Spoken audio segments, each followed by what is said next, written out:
I'm Dom Nicholls, and this is Ukraine the Latest. Today, after a weekend in which Ukrainian forces launched their largest ever drone attack on Moscow and Russian losses in Ukraine reached a record daily high, we reflect on the Prague Defence Conference, which, unsurprisingly, featured quite a bit of discussion around the owner of number 725, Fifth Avenue, New York. Bravery takes you through the most unimaginable hardships to finally reward you with victory. The first duty of my government is security and defence, to make clear our unshakable support of NATO and with our allies towards Ukraine. Nobody's going to break us. We're strong. We're Ukrainians. It's Monday, the 11th of November, 2 years and 267 days since the full-scale invasion began. And today, I'm joined by Venetia Rainey, our former Foreign Weekend editor. I started with the latest news from the battlefield. Ukrainian forces launched their largest ever drone attack on Moscow over the weekend. Russian air defense say they shot down 70 Ukrainian drones, including 34 over Moscow region, another 14 over Bryansk Oblast, 7 each over Oryol and Kaluga Oblast, 6 over Kursk, and 2 over Tula Oblast. This comes from Russian MOD yesterday.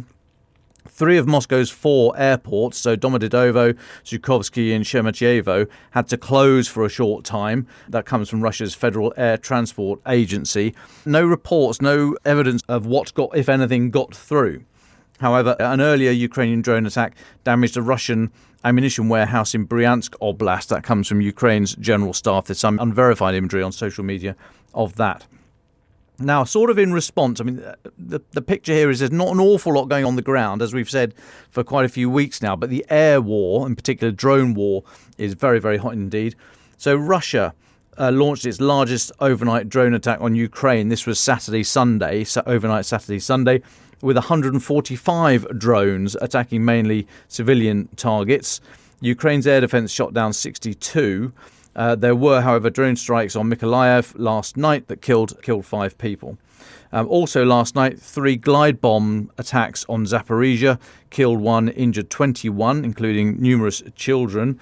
One attack, one of those 3, partially destroyed a 2-story residential building. That's where the civilian casualties came in. Now, that continues Russia's focus on Zaporizhia over, about a week or 10 days now-ish. You may remember an attack last Thursday killed 10, including a 1-year-old child, injured another 41. And 2 days before that, another strike killed 6, injured 23. So Zaporizhia seems to be a bit of a target at the moment. Elsewhere, Russia is still pushing hard on the ground south of Pokrovsk in the Donbass, not seeking to attack the city directly. Ukraine does seem to have established a defensive line there, but Russia seems more likely to be trying to push west and link up forces that are coming north out of the Volodar area. In the country also, in Ukraine, in the northeast sector, in the vicinity of Kupiansk, that's about 50 km southeast of Kharkiv, that area is also under extreme pressure. Russian forces trying to exploit north and south along the eastern bank of the Oskil Reservoir. That's a natural feature that blocks westward movement. It's the river that then fans out in that area into the actual reservoir, and so obviously makes crossing it very, very difficult. Russian forces have reached that not in all areas up and down the reservoir, but in some areas have reached the reservoir and are now trying to push north and south to link up with other forces trying to head west as well. Kupiansk is at the top of that reservoir, so that seems to be where Russia's trying to get to in the northeast of the country at the moment. Now, the next one, Russian losses in Ukraine reached a daily high, a new record daily high of 1,770, according to figures released by Kyiv earlier today. That surpasses the previous record of 1,740 in May this year. Ukraine's MOD says Russia's total casualties now stand at just over 710,000. Now, the Telegraph interviewed British Defence Secretary John Healey as part of their Remembrance Day coverage. So it was our political team that spoke to him. I was off in Prague. But he said that Moscow's troops suffered, just short of 42,000 killed and wounded during October. He was citing British Defence Intelligence figures. Now, that is an average of 1,354 every day. I labour the numbers for a little bit because and I've mentioned it to you a few times, but when I ask Western officials about casualty figures, they're always very cagey. Plus, it's really hard. It's really hard to get any kind of accurate figure. But over the years since the full-scale invasion, and crikey, what a statement that is, I think it's fair to say that a consensus opinion is that Kyiv don't ridiculously overblow the figures. So they're talking 710,000 today. The last figure I saw from a UK official on the record was 696,000. So pretty much in line with Kyiv's figures. So it gives you some measure of confidence. When we talk casualties, we're talking killed, wounded, missing and prisoners of war. Now then, just lastly for me, the Ukrainian Prosecutor General's office said on Saturday that they've opened an investigation into another video allegedly showing Russian forces executing a captured and unarmed Ukrainian soldier. Ombudsman Dmitry Lubinets said he'd sent a letter to the United Nations and the International Committee of the Red Cross. Follows the pattern we've spoken many times, and not an awful lot coming back from the UN and the ICRC. But I'm sure that won't be the last we hear of that. Now then, Venetia, Donald Trump is already causing confusion over Ukraine. Well, that may be a little unfair, not necessarily he's causing confusion, but there's a suggestion that he and Putin have spoken since the US election result. But since that story broke, the Kremlin is disputing it. So what's your take? What's going on? Thanks, Dom, and thanks for having me on the podcast again. So, this has all come off a Washington Post story that reported that Trump and Putin had a phone call last Thursday. First call between these two men since Trump was elected, obviously hugely significant. We've all been waiting to see what signals we would get from Trump. He's famously said that he would end the Ukraine war in one day once he takes office. So everyone is waiting to see what exactly he will do. He's clearly already had a call with Putin, so it's not a great sign. According to the Washington Post, Trump reminded Putin of Washington's sizable military presence in Europe, and Trump also expressed interest in follow-up conversations on, and I quote, the resolution of Ukraine's war soon. Now, Kremlin, as you mentioned, denied it all this morning, so it's probably true. I'm just going to read you Dmitry Peskov's quote. It's completely untrue. It's pure fiction. It's simply false information. There was no conversation. So read into that what you will. Apparently, Ukrainian officials were informed of the Putin call and they didn't object to the conversation taking place. That's according to two people familiar with the matter. Ukrainian officials have obviously long understood that if Trump did get in, he would be trying to engage with Putin on some kind of diplomatic solution to the war. It comes after Trump spoke with Zelensky as well last week, and apparently Elon Musk joined that call. So he's clearly starting to tackle this issue straight out the gates.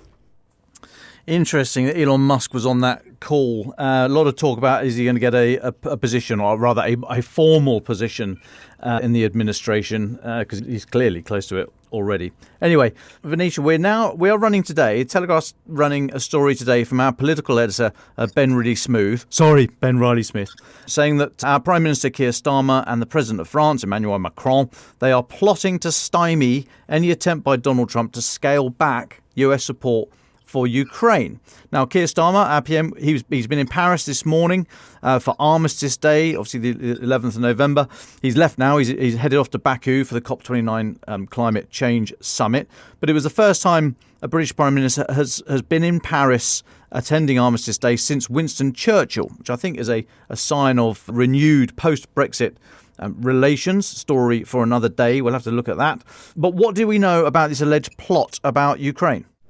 Yeah, I think, as you say, a sign of renewed relations since Brexit, but also a sign that they have something potentially quite urgent to talk about, and that is what will happen to Europe now that Trump has come into power, now that Trump is president-elect. So they're supposed to be discussing whether the US, Biden, the president at the moment, can be persuaded to finally grant Ukraine permission to fire Storm Shadow missiles into Russia. That's according to UK government insiders. Telegraph has also learned that there are hopes now that Biden will use this key transitional period until January 20th, when Trump officially takes power, that they'll use this transitional period to try and do the things that Biden felt too restrained to do previously. So there are hopes here in London that he'll finally give approval for Kyiv to fire these missiles into Russia, something it's been seeking for ages. London really wants to make use of this transitional period. It's a chance to exploit the US willingness to support Ukraine in the war against Russia in a way that we think will be radically different under Trump.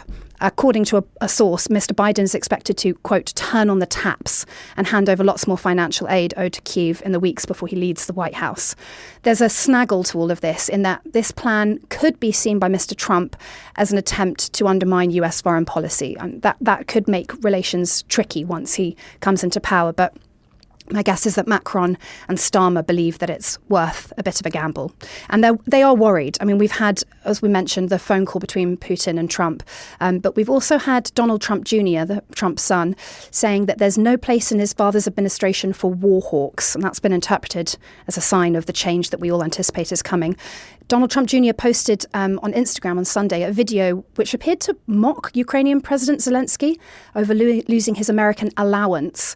In the clip, you can see Mr. Zelensky looking unhappy alongside Trump, and it says in the caption, POV, point of view, you're 38 days from losing your allowance. I think we can interpret all of these things as signs that Trump will radically change his position, and so Macron and Starmer are trying to make hay while the sun shines. I bet they are. Now, if I could turn to the Prague Defence Conference this weekend, I managed to grab 3 short audio interviews that are going to be later on. Laurynas Kasciunas, Defence Minister of Lithuania, Hanno Pevkur, Defence Minister of Estonia, and Rob Bauer, the most senior officer in NATO. Doesn't command troops, but is chair of the military committee. I'm not going to trail those now, except to say that Admiral Bauer leaves his post next month. So I took the opportunity to ask if, in the finest military tradition, he had left a fish behind the radiator in his office for his successor to discover in a few weeks' time. You'll have to listen to the interview to hear his answer to that, but it's that kind of cutting, insightful defence journalism that you came for. Anyway, what I want to do now is have a look at some of the other events briefly from the conference and get your take on it, Venetia. You've been a reporter for many, many years, much longer than me. You've been to a number of conferences. I'm always fascinated by the sort of theatre of these things. I'd be interested in your take. So, first of all, the IISS, International Institute for Strategic Studies, had their conference timed to coincide with a new piece of research they put out titled Building Defence Capacity in Europe. Sounds a bit dull, but it's a nice wrapper to get to the right people in the room talking about the right things. One of the things that featured highly was defence budgets. Now, we keep hearing, and we heard it many, many times over the weekend in Prague, the majority of NATO members now spend over 2% of their GDP on defence. I think one of the speakers actually put a figure of 2/3 of the 32 member nations now spending over 2% or over on defence. But the report criticised some countries for bolstering their supposed defence spending through short-term cash injections. Now, I asked, take Germany. Germany, okay, the government's just collapsed, but Olaf Scholz announced his big Zeitenwende a couple of years ago, the turning point, strategic turning point, so-called, and said that over 4 years there was going to be a 100 billion euro injection into defence, a big cash splurge. Now, we're only 1 year into this 4-year time period, and there's absolutely no guarantee, firstly, that spending will continue, because we don't know if Mr. Scholz is going to survive this political crisis. And there's no guarantee that at the end of the 4-year period, which will be in 2027, the German defence spending will continue at that level, or if this short-term splurge is going to end and there'll be a cliff edge. So, Venetia, you've been looking at the foreign world more broadly over the last couple of years. Do you think a country with the political heft of Germany will be able to backtrack on this kind of extra spending and go back down below 2% again, as Germany was before the whole Zeitenwende thing? I think it's a really good question. And we're just in the realm of so many hypotheticals now. As you say, who's going to replace Scholz? He's talking about holding a vote of confidence in his leadership in the coming weeks. Could mean an election at the start of next year.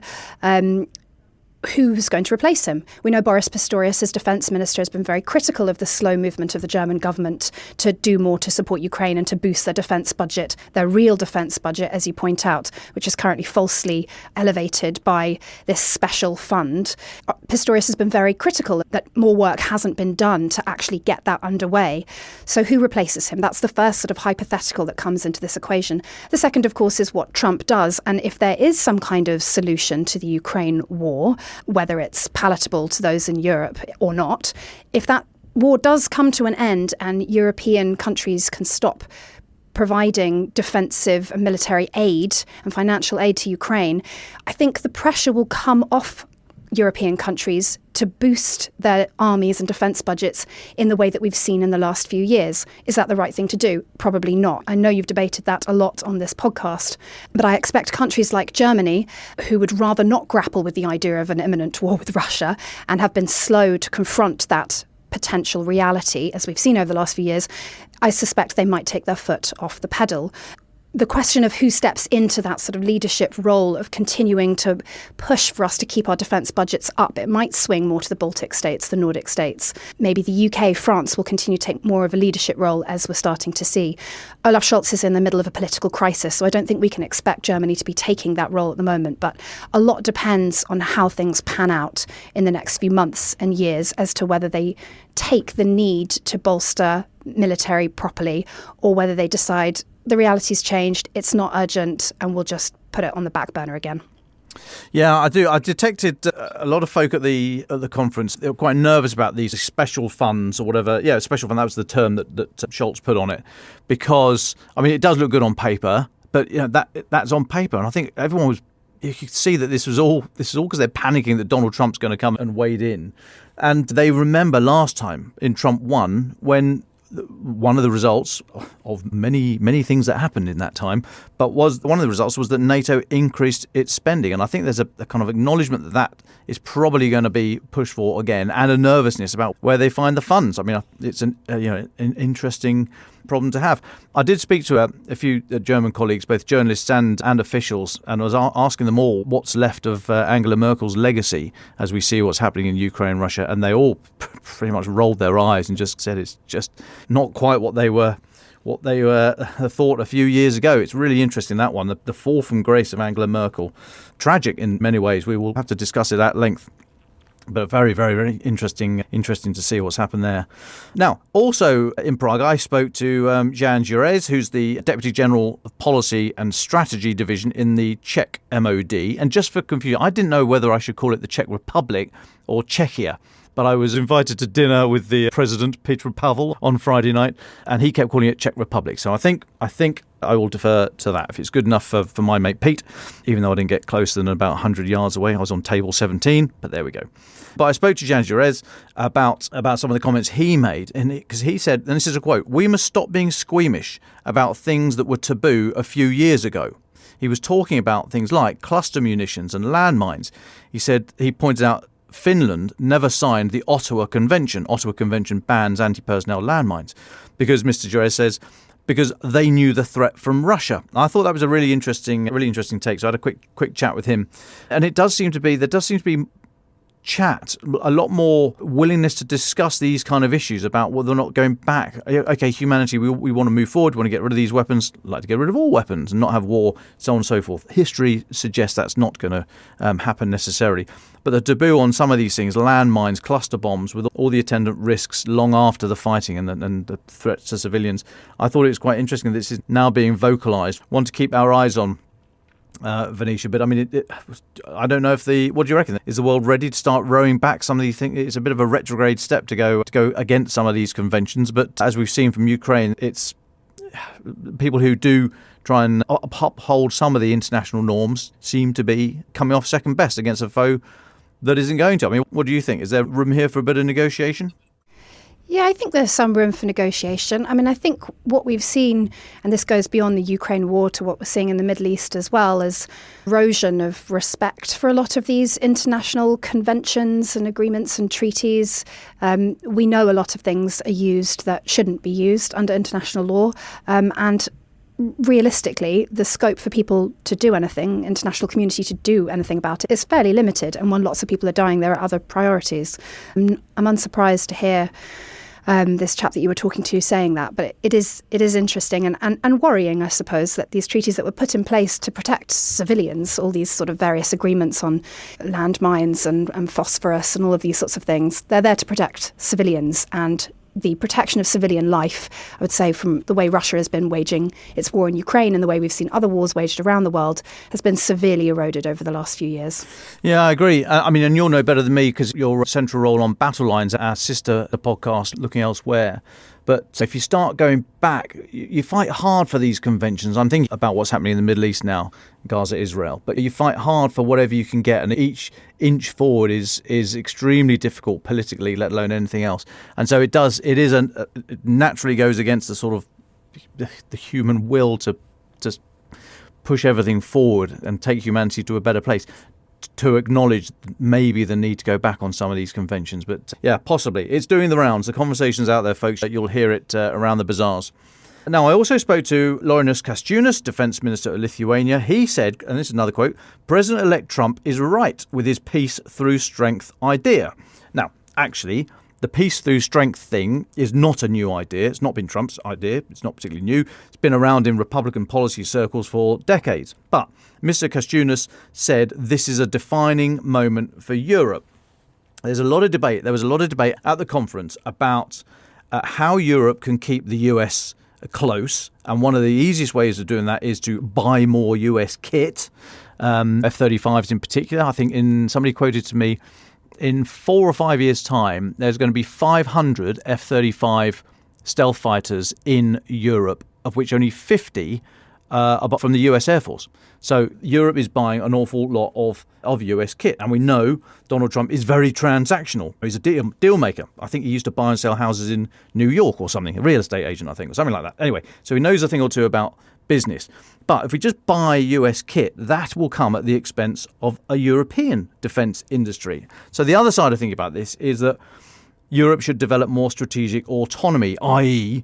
deepen its defence industrial base so it can look after more of its own security, thereby pleasing Trump and that side of the debate. But that cuts out a number of big US arms manufacturers. There is no answer to this. Venetia, I'm not looking for an answer. It's just these debates are out there. How do you keep the US close? Does Europe stand on its own 2 feet a bit more and just try and buy US stuff? Again, I'd be interested in your thoughts if you had any views about how this might pan out elsewhere across the geopolitical firmament. Obviously, Trump's very close to Israel. There's a similar sort of thing happening there. But anyway, I'll leave that one floating. Feel free to comment if you will. Last one for me was interesting comments by Lieutenant General Karel Vejka, who's the Chief of the General Staff of the Czech Armed Forces. He called for a changed mindset in European society regarding resilience, the whole of society resilience. He said Russia was targeting Western societies or European societies' will to fight, and Russia is trying to spread fear. Now, he got down into the detail on conscription. He said, another quote, our current personnel model doesn't work. We're talking about conscription here, but it's only the military talking about it. I asked Hanno Pevkur, who's the Defence Minister of Estonia, as I say, if he would welcome Britain reintroducing conscription, because we got rid of it in 1963. He said yes, an out-and-out, very clear, binary, lovely, black and white answer. He said, yes, you would. Estonia still has conscription up to, for men, 18 to 27, I think, up to a year, depending on the role you're going into. It's quite common with a lot of European countries, and that whole societal resilience thing is very common the further north and further east in Europe that you go. But Venetia, what do you think? Any appetite here in British society for a reintroduction of conscription? Yeah, I remember when those comments came out earlier this year and it was widely interpreted as calls for conscription here.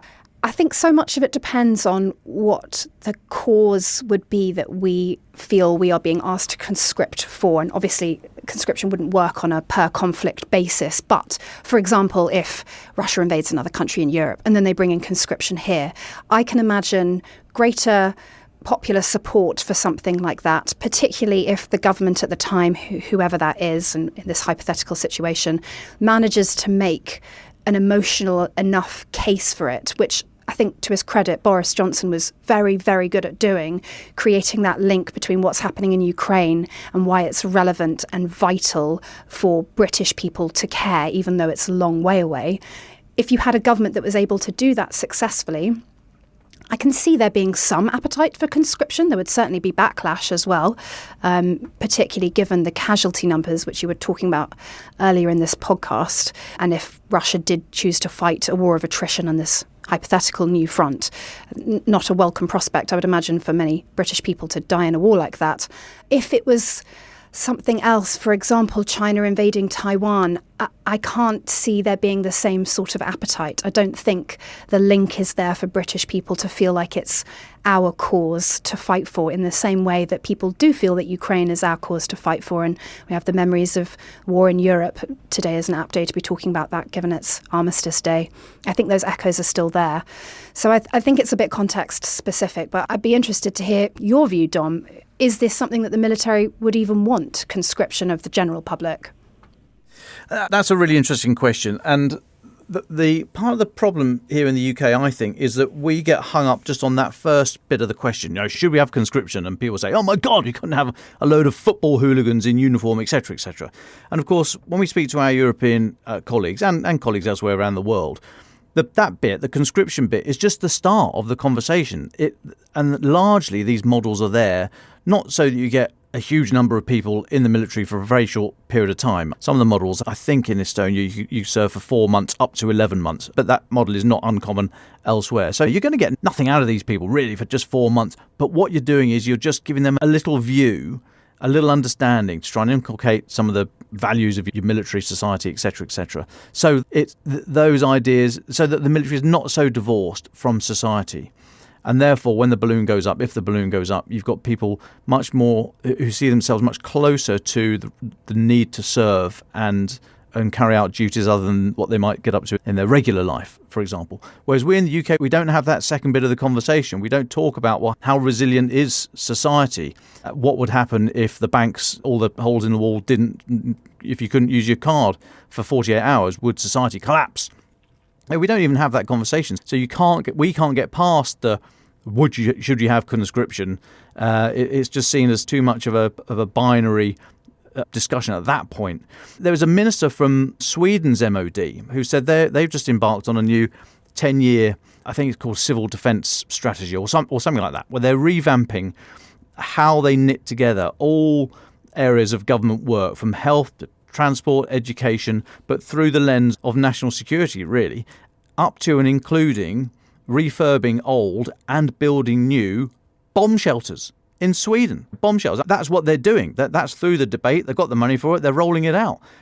I don't think we could even have that conversation now. If we had a defence minister here in the UK who said, you know what we should do, fellas? We should start building some bomb shelters. I mean, British society is just not ready for that. And yet, as I say, the further north, the further east you go in Europe, these kind of conversations are nested within, even if you disagree with them, but people will go, okay, well, I get it. That's the shallow end of the discussion about resilience and the threat from the east and so on and so forth. So in answer to your question, I wouldn't necessarily be against it, Venetia, but it needs to be nested in that sort of whole of society approach to national security. We get very wrapped up on the economics, and we have all our luxuries and our cars and our apps and all these super duper smart heating and God knows what else. And yet that argument to say, well, all that economic depth, and we are rich people. Europe is a rich neighbourhood in the world, right? And it's underpinned with national security. And where does that national security come from? How do we have the confidence to invest in all these things, knowing that they're not going to be destroyed by someone with some megalomaniac with territorial ambition? It's very difficult to pin everything to national security, or even if you don't want to overblow the argument too much, but just to make the point that society rests on strength and security that's provided by an ever-increasing, dwindling number of people and cash. So a very long-winded answer, I'm afraid, Venetia. Apologise for that. But yeah, I'd be open for it. I just don't think British society is. And crikey, go out today and ask what they think about how many people in UK would welcome us building bomb shelters. And I think they'd look like you've just landed from the planet Zarg. So, Dom, you've been to this conference in Prague. Before we get into the nitty-gritty, the actually interesting stuff, my experience of conference life is always that the food is terrible and you don't really get to see much of the city that you're in. Tell me, did you get a chance to try any Czech beer? I did. I was very much looking forward to trying nice Czech craft pilsners. However, I couldn't find anything other than Pilsner Urquell, which I managed to choke it down. It was fine. It was very nice. Also, Prague, it seems to be stag party central. There are Irish bars everywhere, and it was quite a lively Saturday night, put it that way. Yeah, but no, I managed to stumble through. Any good food? I heard word on the street of sausage rolls. Well, look, I'm not on a retainer by the IISS, but I tell you what, they do put on a good show. They do the lunches were lovely, and there was morning cakes and afternoon tea and all the rest of it. I mean, it was very good, and the sausage rolls in particular were superb. The Friday night, actually, so it started Friday night. We had a big fancy dinner in the National Museum in Prague, and as I say, President Petr Pavel, he was the keynote speaker and the main guest. It was all lovely. I didn't get anywhere near him. I would have loved to have asked him a question, but didn't get anywhere near him. But no, that was all super duper fancy swanky. I had dinner the next night, the Saturday night, about 100 yards away from the National Museum. But there was another sort of fixed event going on to which I wasn't invited. So I had my dinner on Saturday night at Popeye's Chicken Shack, which was terrific. Although I do recommend not going for the voodoo wings, because I did, and there were issues. Noted. Last weekend, I was in the Czech Republic for the Prague Defence Conference, run by the International Institute for Strategic Studies. On the sidelines of the conference, I managed to grab a few words with the defence ministers of Estonia and Lithuania, and Admiral Rob Bauer, chair of NATO's military committee and the most senior officer in the alliance. Time was tight, so the interviews were a bit like geopolitical speed dating, but here are our conversations. Admiral Rob Bauer, Chair of the Military Committee of NATO's most senior military officer, thank you so much for taking the time to talk to the Telegraph today. Now, I believe the last time you were here in Prague in September at the meeting of the Military Committee, you talked about stormy circumstances. And obviously, we had a few geopolitical events since then in America and Germany. But you also talked about two Herculean tasks for NATO: increased support for Ukraine and bolstering NATO defence. So if I could take those in reverse order, please. The bolstering NATO defence, the threat at the moment. Admiral Radakin, Chief of the Defence Staff in Britain, has talked about 10 years before Russian land army is a significant threat again, 5 years to reconstitute and another 5 years to take on the lessons from Ukraine.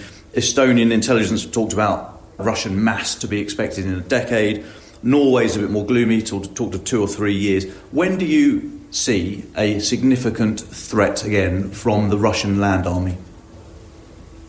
Threat is a combination of things. So it is capability, it is intent, and so you have to look at all these things, and opportunity. So in terms of intent, we know the Russian ambitions are much larger than Ukraine. That was proven by themselves when they sent a concept treaty text to NATO in December 2021. And we talked about it in the last NATO-Russia Council, most likely the last NATO-Russia Council, in January 2022. So we know that they want to go back to the borders of 1997. And therefore, there's much more at stake than Ukraine. I mean, that in itself is important enough to save Ukraine and to make sure it remains a sovereign state. But the discussions on this conflict is beyond that, and I don't believe a lot of people understand that. So if you look at their ability to attack someone else than the war in Ukraine, it depends a little bit on who you talk to and what you take into account, but it's somewhere between 3 and 7 years. And then they are at the level where they were on 24 Feb 2022. And that's where Tony Radakin talks about if they then want to learn from their lessons and improve themselves beyond that point, then you are closer to 10 years. Now, all these predictions take into account, of course, let's say, the ability in Russia to reconstitute, for which they need money, priority for reconstitution, of course, and that is then reflected most likely in money, the industrial capacity to rebuild their armed forces, and of course their ability to indeed learn the lessons and improve and then change the armed forces in a way that they are better than in February 2022. So that is something you cannot always predict because it depends on the Russian economy, the leadership. So there's a lot of things you cannot necessarily know, but that's why we have a range, 3 to 7 and 10. Okay. Thank you. So you say 3 to 7 years to be back where they were in February 22, when they had, we think, you know better than me, 400,000-ish on the border. We think that's what they invaded Ukraine with. NATO's new force model says you'll be looking for, to be fair, it says well over 100,000, but the new force model says well over 100,000 forces in 10 days. Now, given you say 3 to 7 years before Russia is back to February 22 numbers, how on earth can 100,000, admittedly it says well over, and I'd like to explain that if possible, how can that be anywhere near enough? Actually, it's much more. We now have 500,000 within 30 days.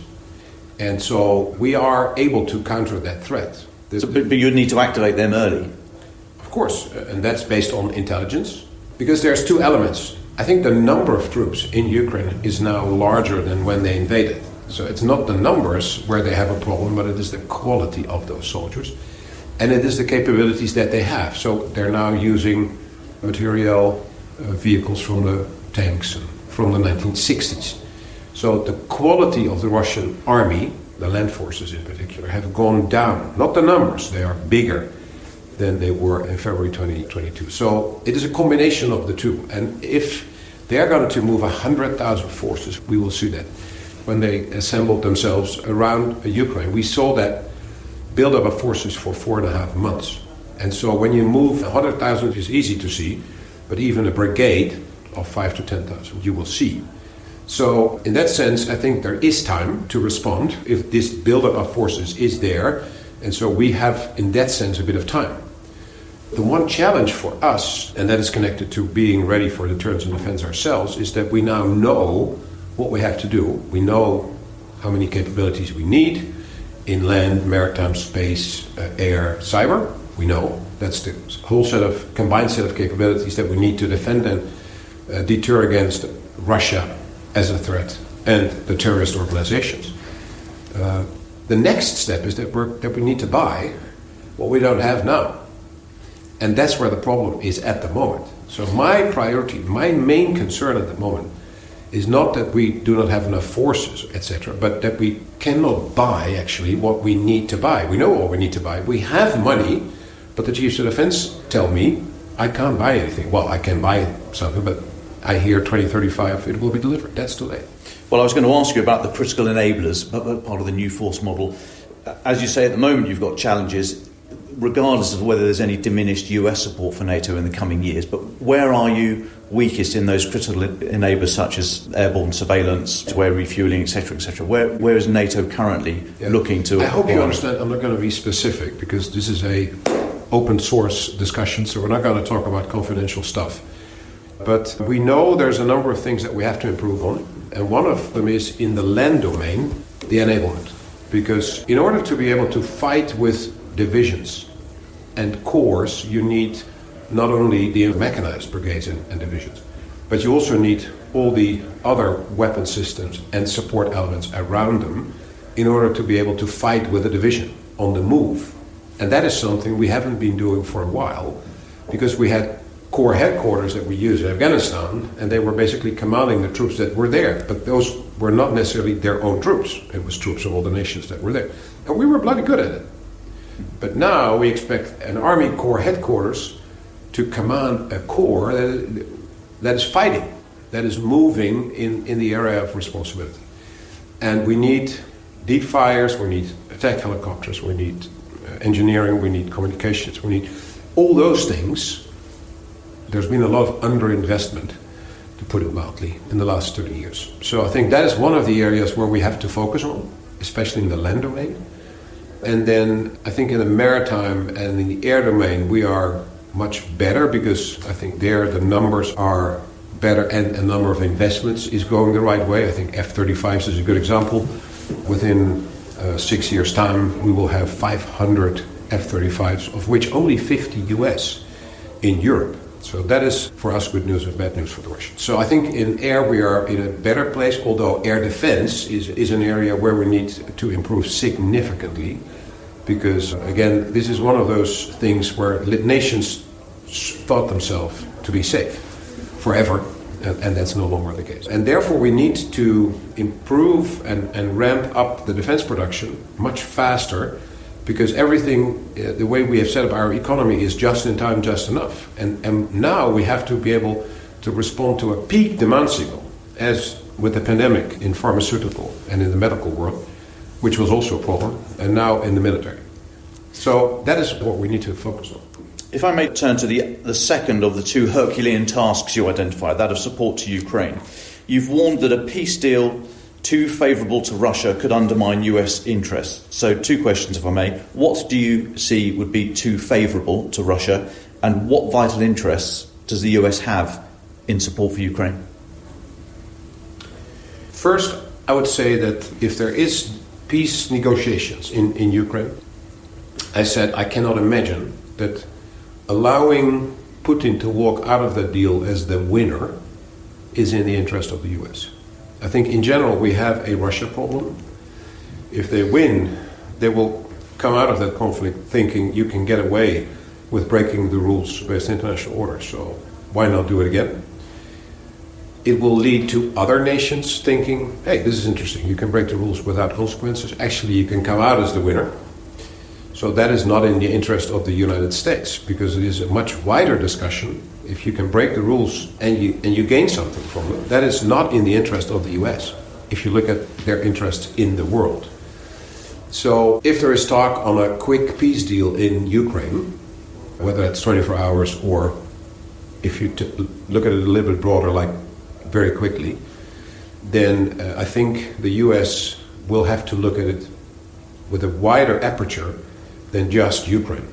Because if you look at the participation of North Korean troops in Russia now, in the Kursk region, the fact that Russia and China have allowed North Korea to change from being the most isolated country in the world with a large set of UN Security Council resolutions against them, supported by Russia and China, on nuclear weapons, on ballistic missiles, on etc., then they are now suddenly a player.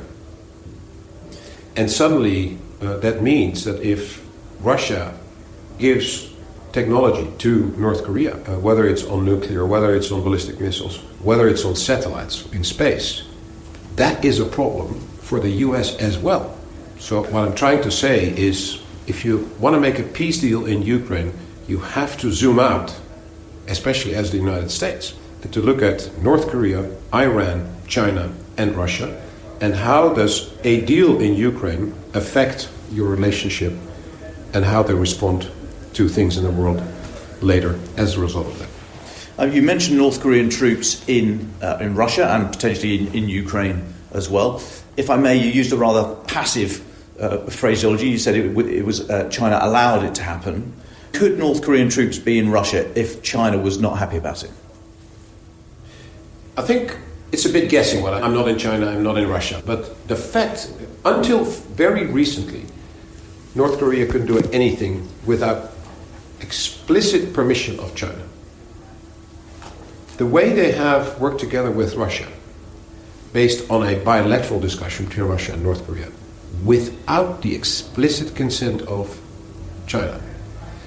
Basically, China has let it go, has allowed that to happen, and is now in a situation where they now see suddenly that there's also troops, not only grenades and missiles, but also troops going into this conflict. And basically, they haven't stopped it.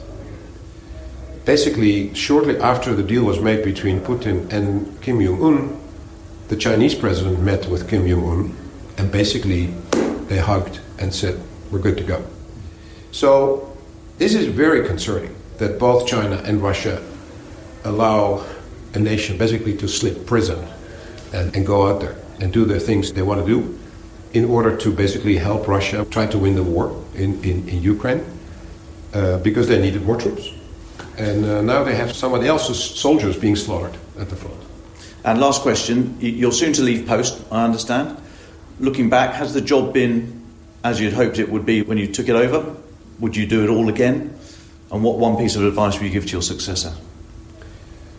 Would I do it again? Absolutely yes. Has it been as I expected? Absolutely not.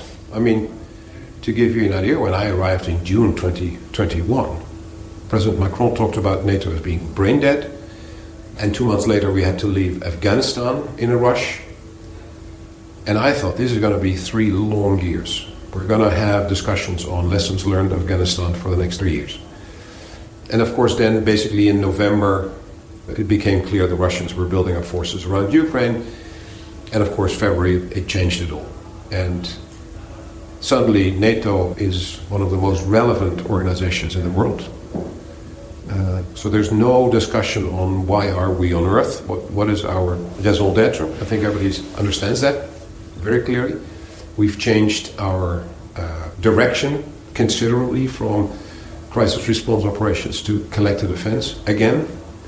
So it's almost the round circle. And also in my career, because when I started in 1981, we were in the Cold War, and the Soviet Union was our enemy, was our main threat.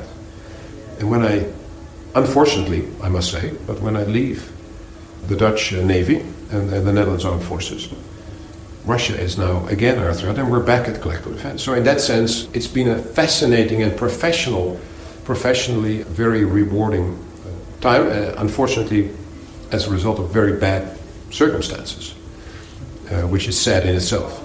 And the advice that I would give to my successor is that this is not a position of power, this is a position of influence, because I'm the boss of no one, I'm the highest military person in NATO, I'm the boss of no one, I'm not the boss of the Supreme Allied Commander of Europe. That's the nations. I'm not the boss of the military representatives, I'm not the boss of the Minister of Defense, I'm an advisor, and I chair a military committee which is about military advice.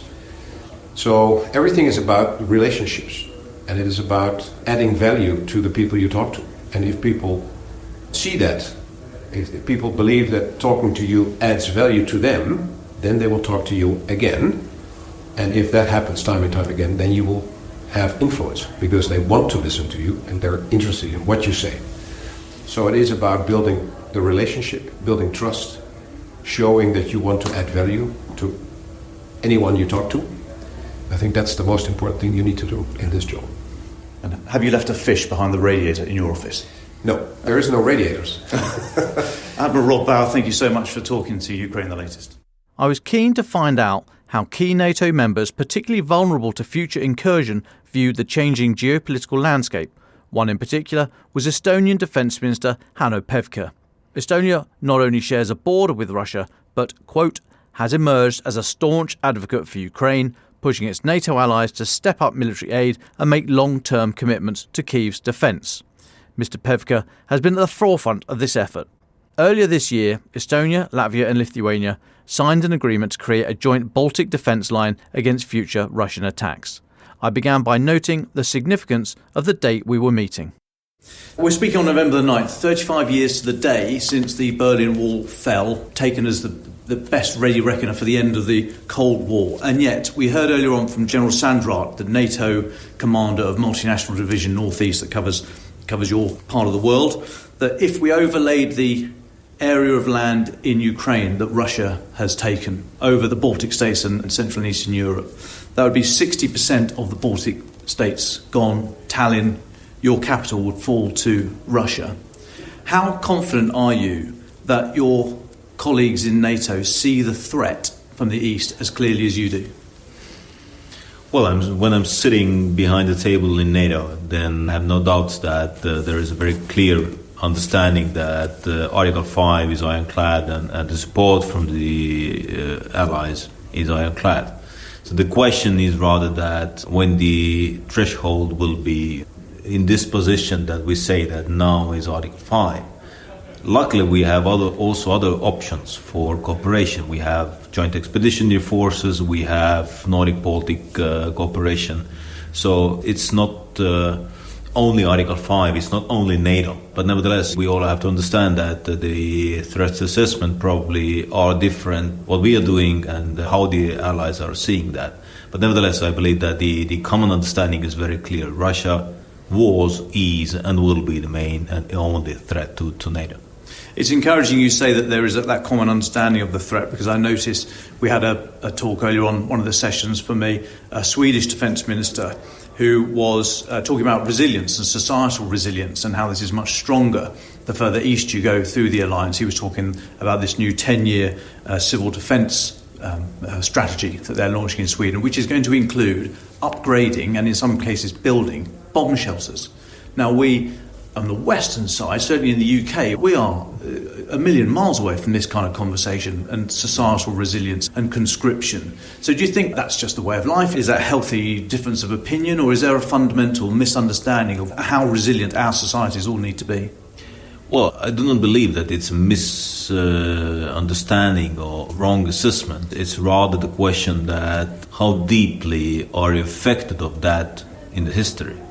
And unfortunately, in Estonia, you cannot find any family who has not been affected by the Second World War, where the Russians deported Estonians to Siberia, where Russians raped our women and children. What we see at the moment also in Ukraine. So it's rather the question that how closely you feel or felt yourself something what Russians might be able to do.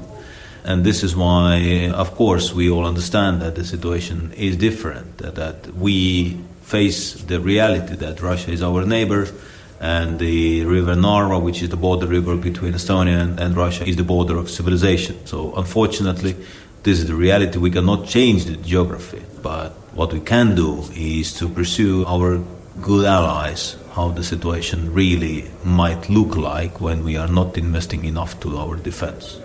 Just linking this idea of resilience to personnel and conscription, Lieutenant General Raker, the Chief of the General Staff of the Czech Armed Forces, has just spoken in reference to conscription. He said the Czech current personnel model doesn't work.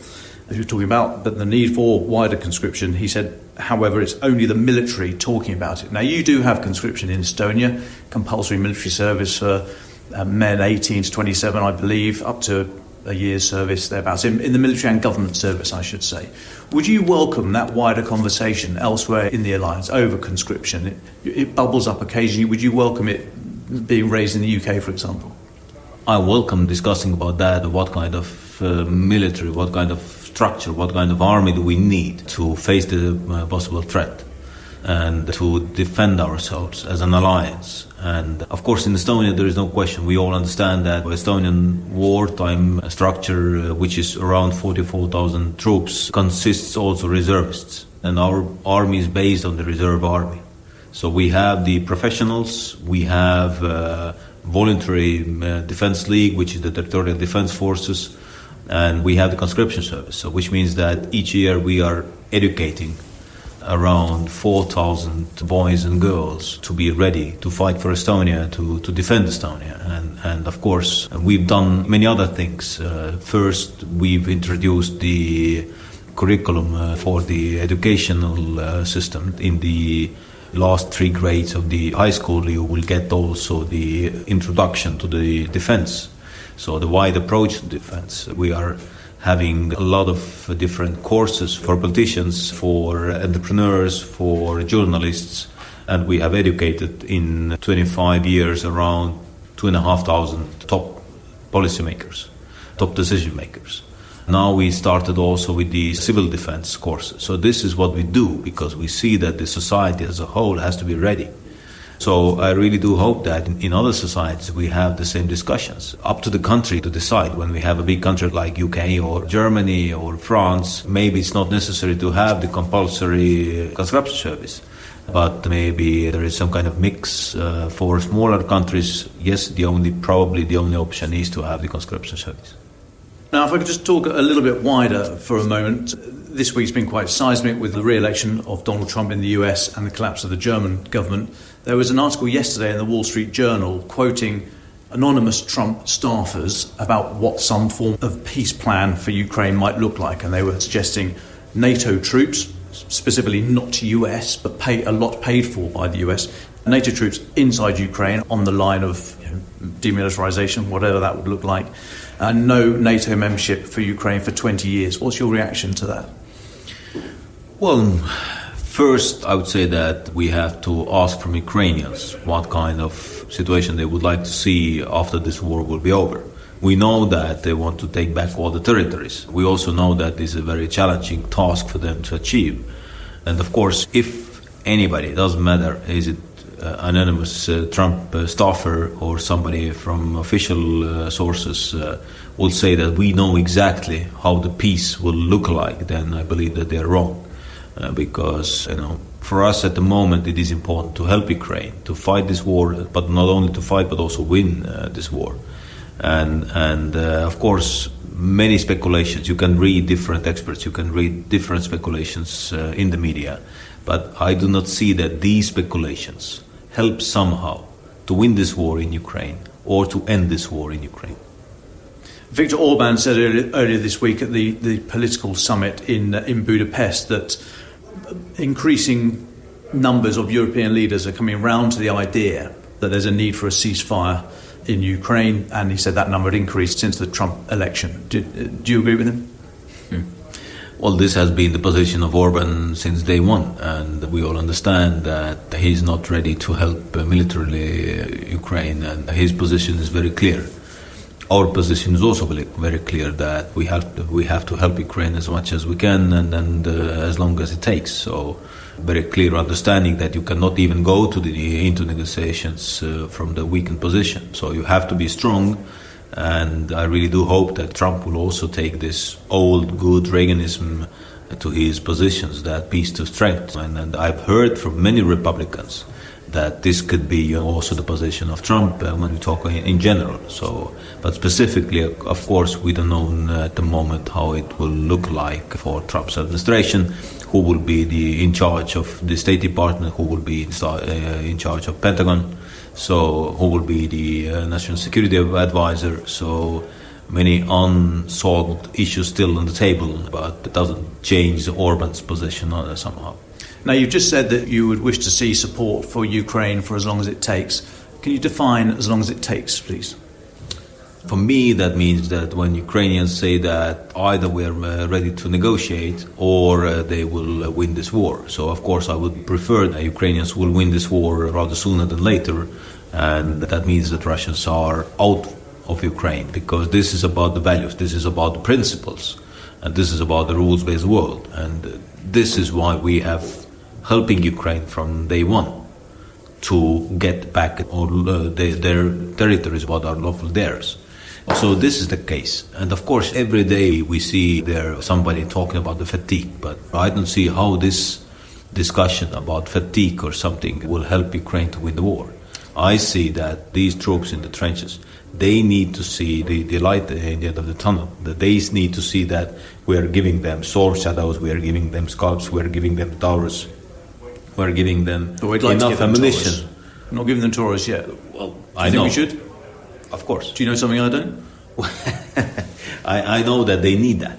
So I know that they need everything what is in our possession and which could help them to win this war. Of course, at the moment, looking at the situation in Germany with this turbulence, obviously we understand that before this clarity is not there, we cannot see any decisions coming also from the Bundeskanzleramt. I'll talk about the turbulence in Germany in just a moment, but just to round that last point off. So if Ukraine defined their as long as it takes as back to the 1991 borders, you would support that and stick with them until that point was reached? We've been supporting that from the day one, because this is the principle, because this was the world order we agreed in 91. Also Russia was agreeing with that, or agreed with that.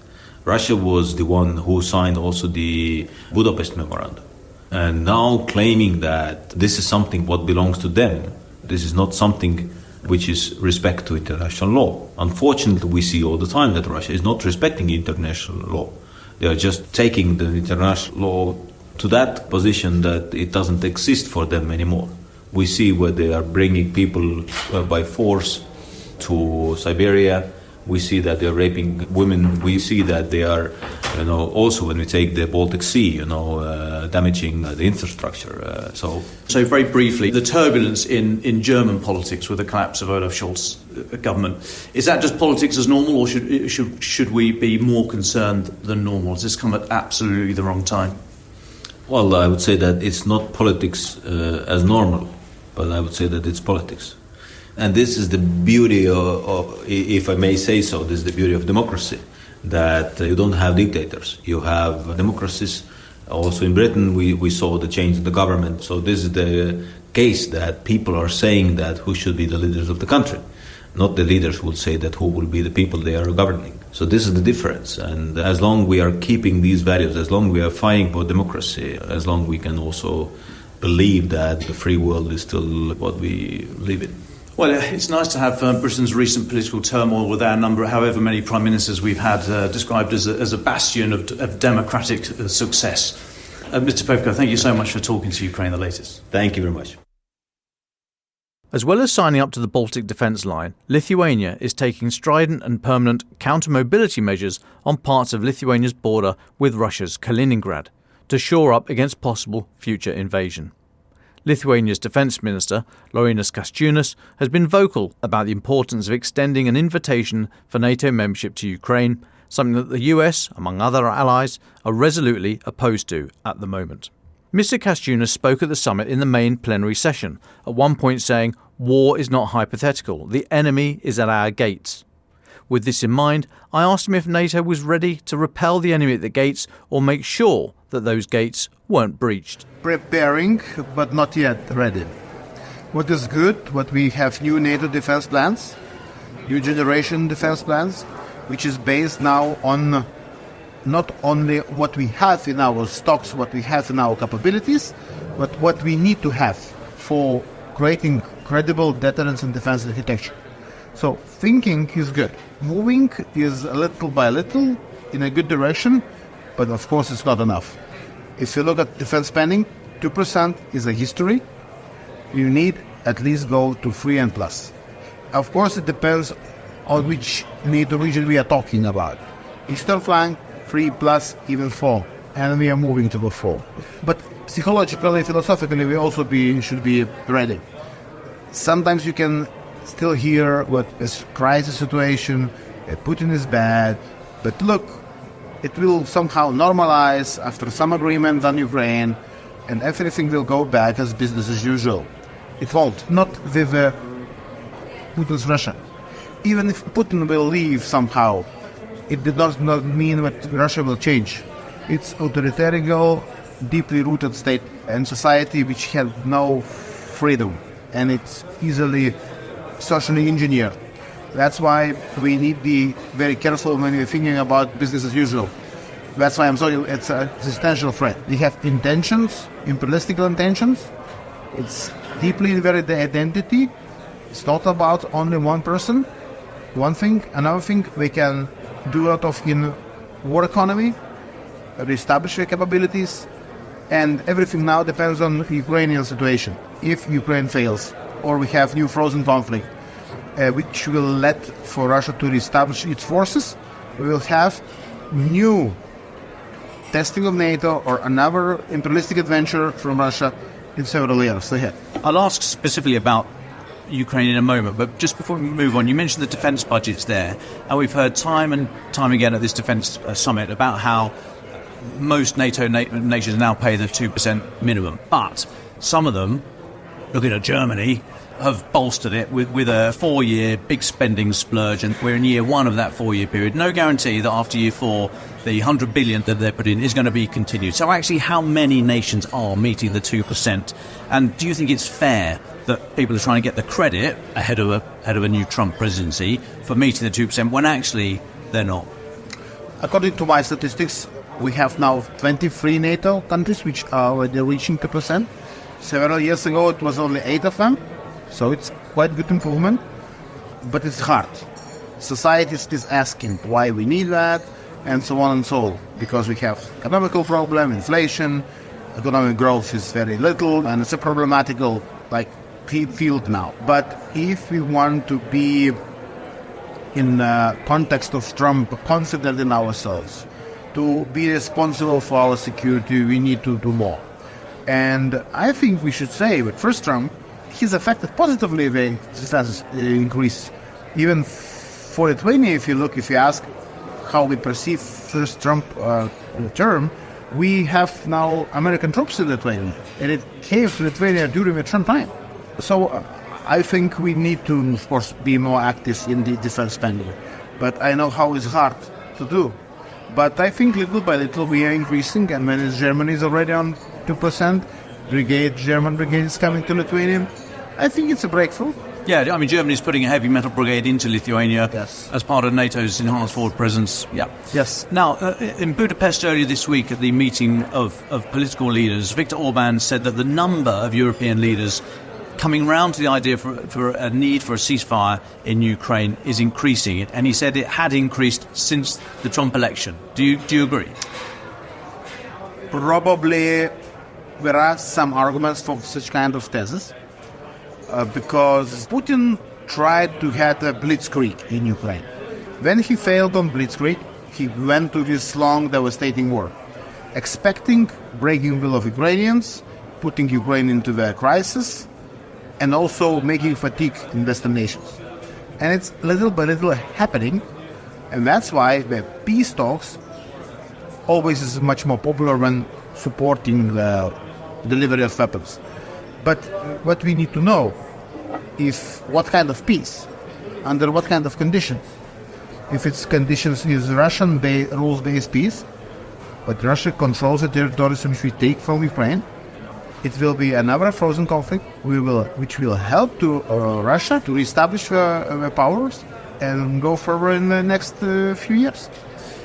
We may have had a little bit of ankle shown from the Trump team on that. There was an article yesterday in the Wall Street Journal quoting 3 Trump staffers who were speaking about the peace plan and saying that, I mean, they weren't being absolutely specific, but they were mentioning certain things such as no US troops, but US weapons into some form of international force to hold the ceasefire line, with European troops, the UK troops and French were mentioned specifically on that ceasefire line, and no NATO membership for Ukraine for 20 years. What's your reaction to that? I think it's a frozen conflict there. It's not positive way of thinking. If we want a real peace, we need a just peace. It means we need what Ukraine will go to these peace negotiations from a stronger side, as much as possible. So if the weapons, which are mentioned in the plan, goes first as a basis for the peace plan, and Ukraine have 1 year or half year for the taking back some territories, and will say, okay, we are ready to talk, then it's okay. But now what I hear is like a new frozen conflict, which will satisfy at this moment of time Russia, but it will create the circumstances for Russia to go further in the future. I would imagine that many people would agree or disagree with that proposal. Obviously, that doesn't take into account what Ukraine would want, but at least it's an idea. There seems to be a bit of a vacuum of ideas at the moment, and I'll point you to comments this week by President Macron of France. He made this comment: Europe is a continent of herbivores in a world dominated by carnivores. You know, it's an eye-catching statement. The journalists love it. We pick it up. We'll go, there's lots of graphics about dinosaurs and all the rest of it. A very elegant way of describing the strategic problem facing Europe right now. But doesn't answer anything. There's no sort of, well, so what then, Mr. Macron? What do we need to do? I mean, are these kind of arguments, these tired arguments from people like President Macron, are they helpful now, or actually they're becoming part of the problem without following that statement on and saying, oh, this is what I'm going to do about it from France, and I'm going to push for an international coalition, blah, blah, blah, blah, blah. Yeah, are these statements just fluff for journalists? Yeah, sometimes we are already tired from speeches. We need actions. You know, and I think when President Macron this spring announced the idea to lead a coalition of the nations who could deploy to Ukraine, even for teaching and exercise purposes, their troops, showing what we are here and crossing all the red lines, he said, but we need actions. Lithuania is ready to consider that if it will be a French leadership. So we should transform the speeches, what was, into the actions. Absolutely right. Have you heard enough from Mr. Macron? We need more actions. Now, moving slightly closer to Lithuania, the other big news this week was the collapse of Olaf Scholz's government in Germany. The plan at the moment is for a vote of confidence in January and then possible elections in March. How disruptive do you think it would be if that timetable is maintained and stuck to? Do you think there should be early elections? You know, it's on German side. I think it will depend on confident voting, which will be even next week, probably, or in 2 weeks' time. So we'll see. I heard from main opposition party Christian Democrats, but we want to make it earlier. But we have very strong relations with Germany now, because Germany is deploying a brigade. Heavy metal is the brigade.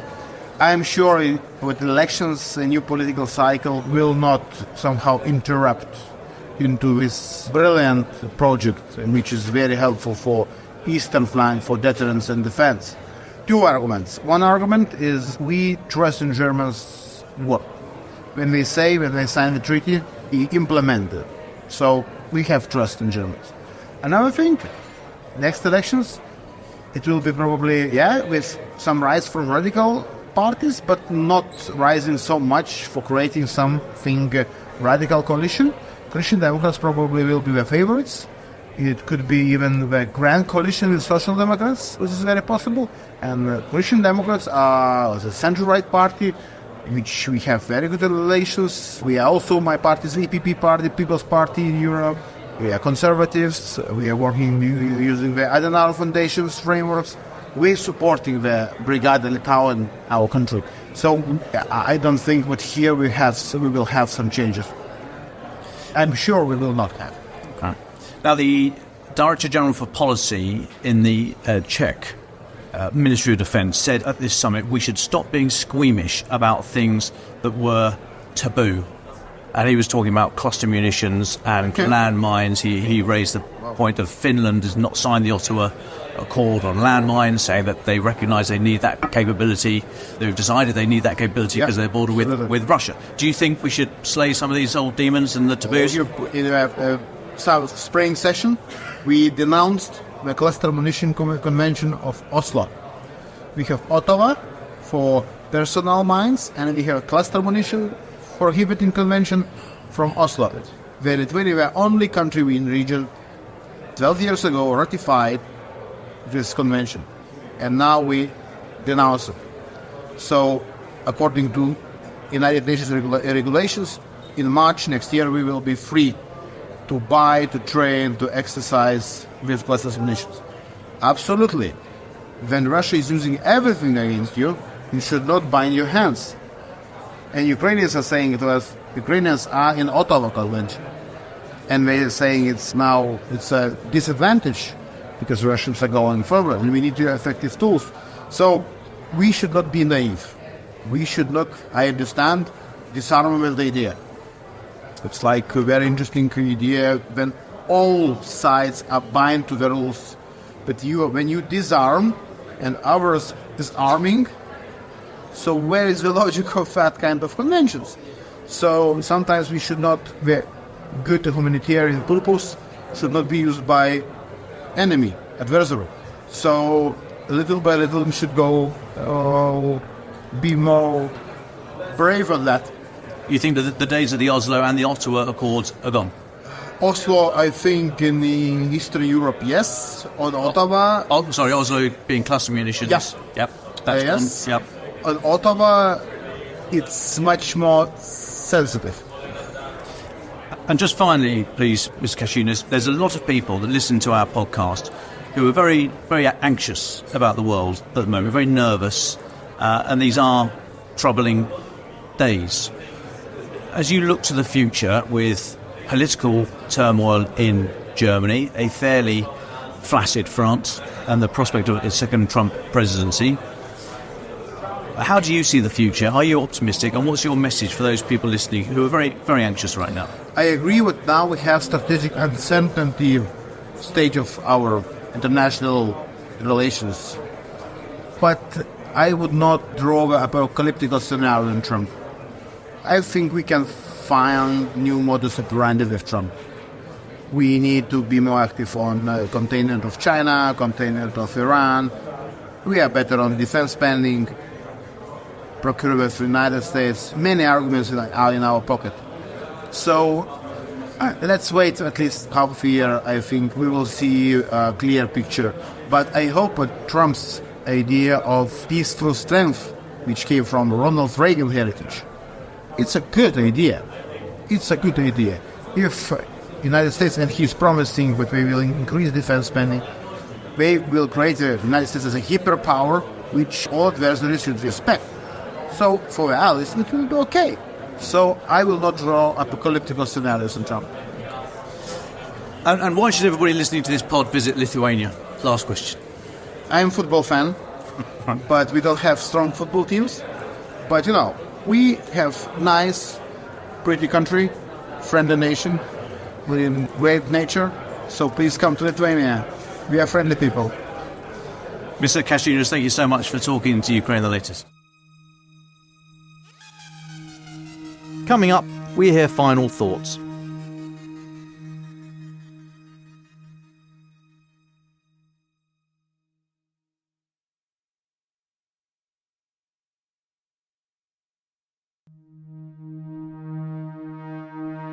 Venetia, got any final thoughts to leave our listeners with for the day? Yeah, I guess it's just around this transitional period that I mentioned that we're entering. I know you guys have discussed a bit of it already, but I was listening to John Bolton, who was a national security advisor to Trump back in his first term. He was being interviewed for one of our other Telegraph podcasts, The Daily Tea, on Friday. And he was talking about how once Trump gets into power and if he manages to force Putin or coax Putin and Zelensky into settling some kind of deal, the clock then starts ticking for Europe to get ready for the next war. Now, obviously, Bolton is a hawk, a real hawk, but I don't think, from my personal view, that he's too far off the mark here. I think Europe, and it's been the theme of this show, is facing some massive decisions. And if this war is brought to some kind of solution, again, no matter how unpalatable that might be to people here, what next? Do we just say, whew, that's over, right, everyone just start thinking about other stuff again? Or do we use that time to start preparing for a potential future war with Russia in another country or a return to Ukraine? Those are big questions that states around Europe will need to be asking themselves over changes of government, over changes of thinking. There'll need to be some long-term strategic planning around that and how we meet the potential future confrontation.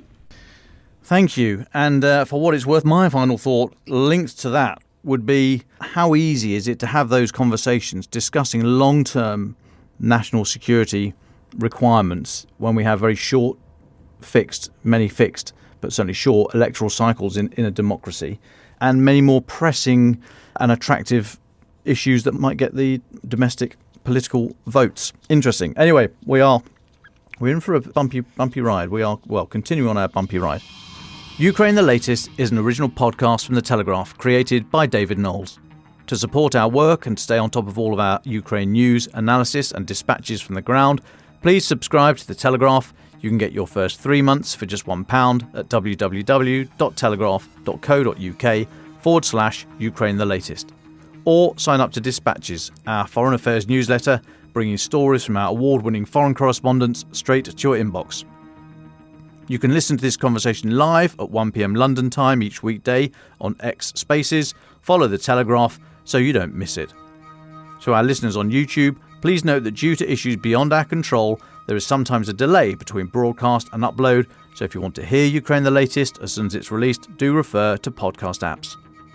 If you appreciated this podcast, please consider following Ukraine the Latest on your preferred podcast app and leave us a review, as it really helps others find the show.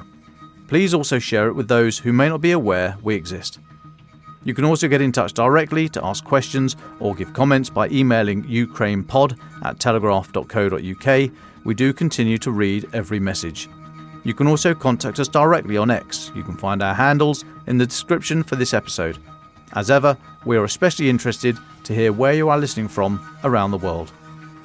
Ukraine the Latest was today produced by Rachel Porter. Executive producers are Louisa Wells and David Knowles.